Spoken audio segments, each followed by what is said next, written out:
The decade that was in WWE provided fans with unforgettable moments including memorable introductions, tearful goodbyes, monumental returns and historic main events.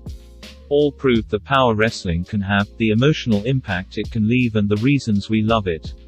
As 2019 comes to a close, relive these top 15 most unforgettable stories.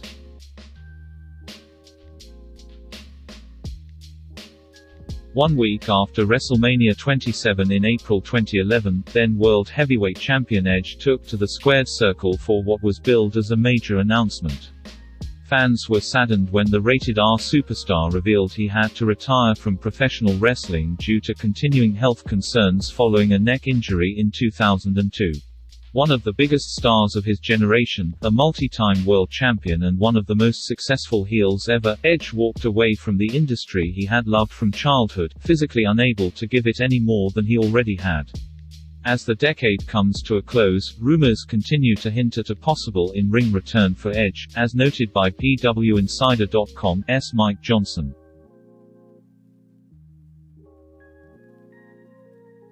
The summer of 2010 brought the arrival of a new faction of young, hungry superstars who would not be denied an opportunity. Wade Barrett, Heath Slater, David Otunga, Justin Gabriel, Darren Young, Michael Tarver, Skip Sheffield and Daniel Bryan emerged from obscurity to form the Nexus faction and attack John Cena, CM Punk and anyone else in their path of destruction on the June 7 edition of Raw. The group destroyed the ringside area, pulling back mats and tearing apart the squared circle. They targeted ring crew, announcers, commentators and left everyone employed by WWE scurrying for protection. Unfortunately, the writing team was not up to the challenge and ended up killing their heat sooner than later, and they became little more than the latest tackling dummies for Cena.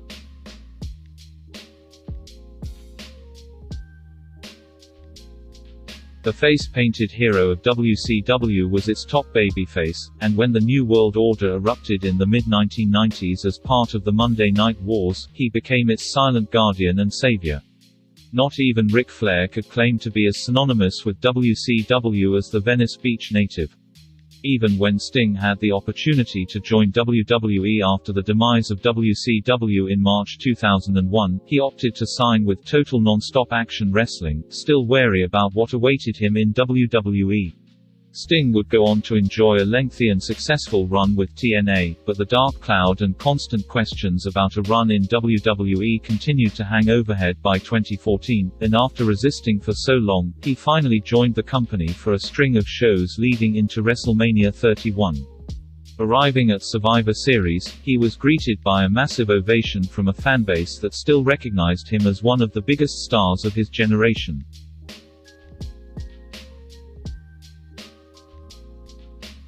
NXT had earned quite a reputation for itself prior to the launch of the WWE Network, blending old-school storytelling with some of the most innovative and exciting young stars in the industry.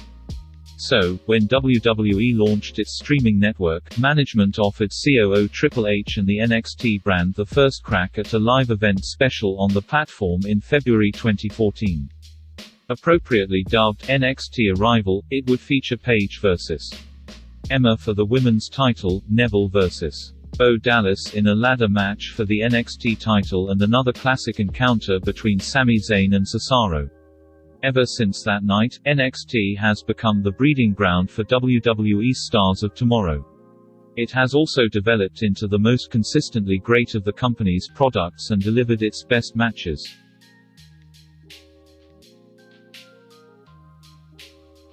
There was no superstar whose climb up the WWE mountain inspired fans and made him a more popular and beloved competitor over the last 10 years than Daniel Bryan. Screwed over in the opening match of WrestleMania 28 when he was booked to lose his world title in seconds to Sheamus, he then rode a wave of momentum.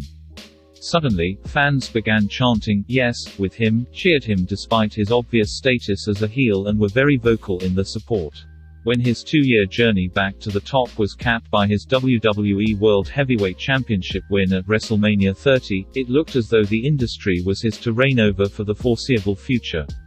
Instead, his body had different plans. A neck injury forced Bryan to the sidelines for a year. When he returned, concussions knocked him back out of action. A long history of brain injuries and the effects they had on him forced him to announce in 2016 that he would have to retire from the square.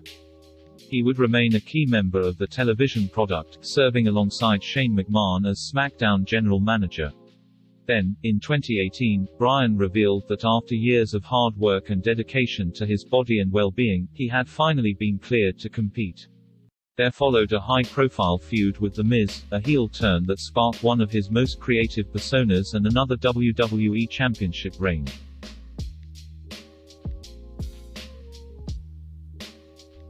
Shane McMahon had not been seen on WWE television since 2009 when he made a shocking return to the company as part of the never-ending McMahon family saga in February 2016.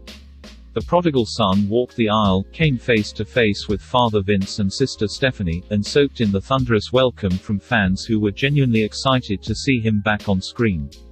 Shane quickly found himself booked inside Hell in a Cell with The Undertaker, one of the marquee bouts of that year's WrestleMania, and he would become the on-screen authority figure of SmackDown when the company initiated the brand extension again. While it took McMahon a little while to refamiliarize himself with the industry his father had been king of since he was a child, he eventually found his footing and became one of the centerpiece characters of WWE product in the second half of decade.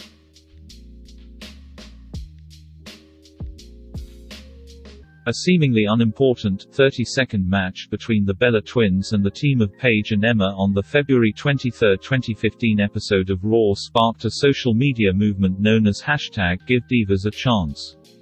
As women's wrestling built momentum heading into the second half of the decade, WWE coined the phrase, Women's Evolution, a back-patting buzz term that made it an official company objective. The role of the female competitors increased, the stars burned brighter and their opportunities became greater. Then, in October 2018, WWE held its first all-female pay-per-view, appropriately entitled Evolution. A critical success, it proved the women of WWE were strong, independent, engaging, interesting and that fans would show up to watch them.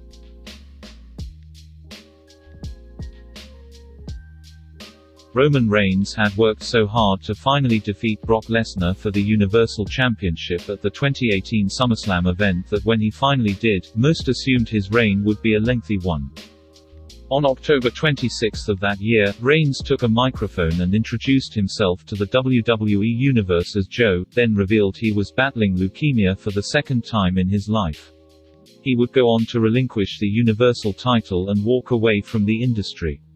The following February, with WrestleMania 35 drawing near, he announced the cancer was in remission, and he had been cleared to compete once more.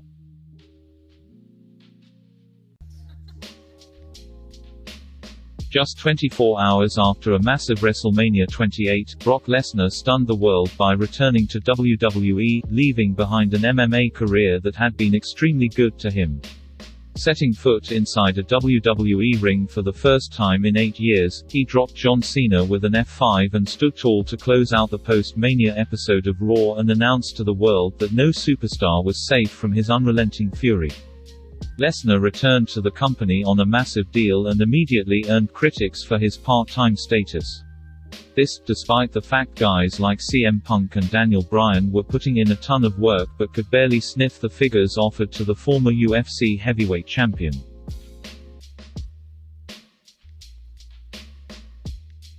When CM Punk was denied the opportunity to main event WrestleMania 29, despite a red-hot program with The Undertaker, the writing was on the wall for his eventual departure from the company. Creatively frustrated and physically battered, he finished out his contract with the company and left in January 2014. Punk continued to distance himself from the industry, focusing his efforts in the world of mixed martial arts. It was not until Fox approached him with an opportunity to be an analyst on the new WWE Backstage show that he returned to the company in November 2019, just in time to wrap up the decade and reignite speculation that he may return to a WWE ring.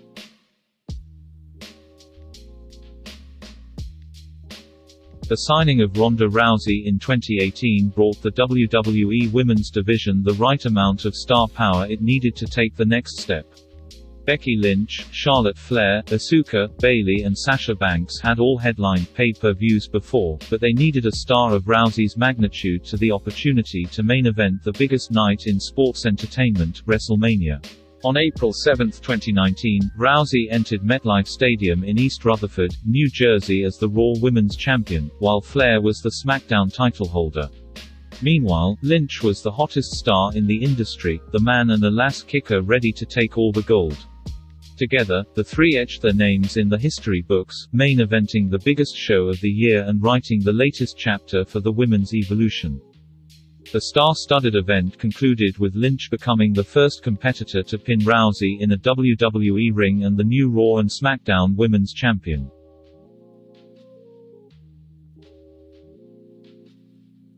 On February 24, 2014, Vince McMahon became one of the true pioneers of streaming television by launching WWE Network, a sports entertainment-centric platform that would provide fans with original content, pay-per-views and a massive video library, all for the price of $9.99.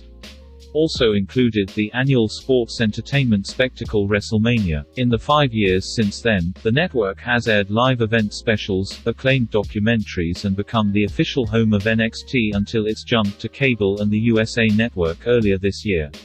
The network altered the company's fortunes and made it one of the most successful entertainment empires in the world.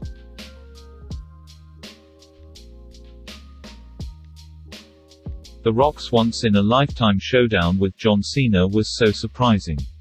The Great One walked through the curtain on the Valentine's Day 2011 episode of Raw and was shown nothing but love from an audience delighted to see him back.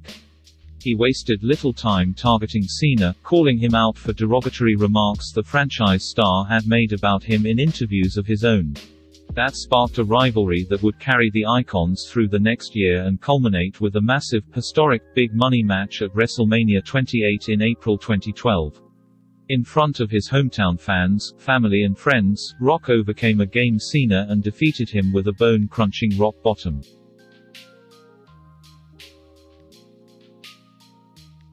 For 21 years, there were three certainties in life: death, taxes and The Undertaker winning at WrestleMania.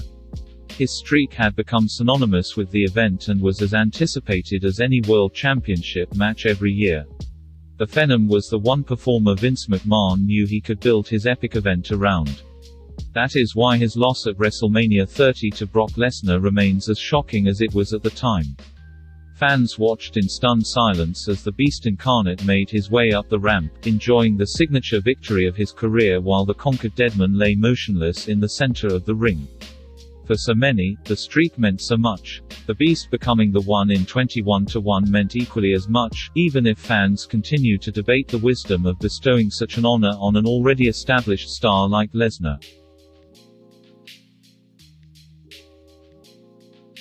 With his contract status uncertain at the time, CM Punk was given a live microphone on the June 27, 2011 episode of Raw and an opportunity to vent his frustrations to the world.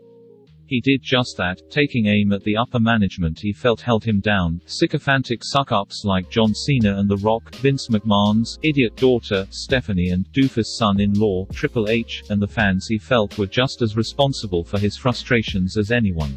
The promo, later entitled The Pipebomb, sparked a renewed interest in Punk and quickly elevated him to the top of the industry. Suddenly, late-night talk shows were covering the straight-edge superstar. Punk was a bona fide star entering his Money in the Bank match with Cena for the WWE Championship and the company capitalized on it. In front of his hometown fans in Chicago, he defeated the Cenation leader and escaped through the crowd with the top prize in sports entertainment.